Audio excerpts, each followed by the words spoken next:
দেখুন, ওদের দলে কে পদত্যাগ করবে কি করবে না সেটা তো একটাই পোস্ট, বাকি সব ল্যাম্প পোস্ট। আর হচ্ছে ওখানে মুখ্যমন্ত্রী যা বলে দেবেন বাকি লোকেরা তাই চলবে।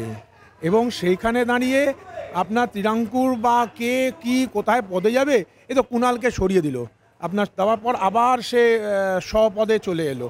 ফলে ওদের দলের কোনো পদ বলে কিছু নেই, ওদের পদ হচ্ছে একটাই, সেটা হচ্ছে আপনার মুখ্যমন্ত্রীর পদ। আর একটা সর্বদল নয়, ওরা ওরা একটা আঞ্চলিক দলে পরিণত হয়েছে। সেই দলের সম্পাদক হিসেবে ওই অভিষেক বন্দ্যোপাধ্যায় থাকবেন। তিনি ঠিক করে দেবেন হচ্ছে যে কে হবেন না হবে।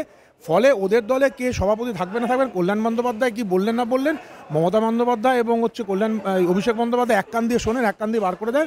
ওদের নিয়ে ওই বিষয়ে আলোচনা না করাই ভালো। কিন্তু বর্তমানে যে অবস্থায় চলছে, যে এই পশ্চিমবঙ্গের যে অবস্থা, এই অবস্থা থেকে মানুষ মুক্তি চাইছে, এটা পরিষ্কার বোঝা যাচ্ছে। তার কারণ হচ্ছে এই আজ শুধু শিক্ষক প্রার্থী নয়, আপনি বলুন সিভিক ভলেন্টিয়ার, যারা সিভিক ভলেন্টিয়ার তাদের মধ্যেও ক্ষোভ জন্মেছে। ফলে পুলিশের ওপর মহলের ওপর থেকে নিচু মহল সবটাই হচ্ছে ক্ষোভের মধ্যে চলছে। এছাড়া এখন এদের নিয়ে কে কোন পদে থাকবে এটা ওদের মানুষ এখন